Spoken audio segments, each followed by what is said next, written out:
नमस्कार दोस्तों। आज हम एक ऐसे विषय को लेकर आए हैं जो शायद सुनने में अलग अलग लग सकता है, लेकिन सच पूछिए तो बहुत गहराई से जुड़ा हुआ है। जातिवाद और आज की अंतर्राष्ट्रीय राजनीति। जी हाँ, भारत में सदियों से एक सामाजिक संरचना रही है जहां समाज के कुछ वर्ग को ऊंचा माना जाता है।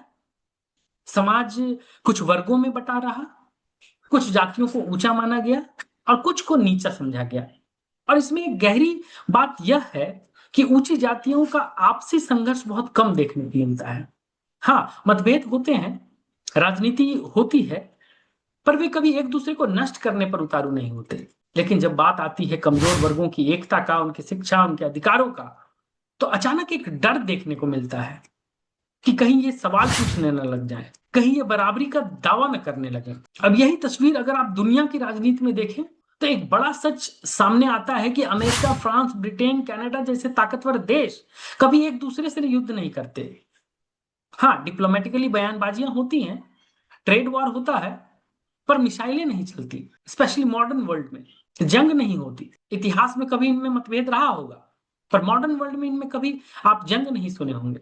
लेकिन जब बात आती है Iran, Iraq, Afghanistan, Libya, Syria, Pakistan, Bharat, Yemen, फलस्तीन की, तो ये ताकतवर देश सीधे कूद पड़ते हैं, क्योंकि ये नहीं चाहते कि कमजोर देश एकजुट हों, शिक्षित हों, अपने अधिकारों को पहचाने और उनके आदेशों को मानने से इनकार कर दें।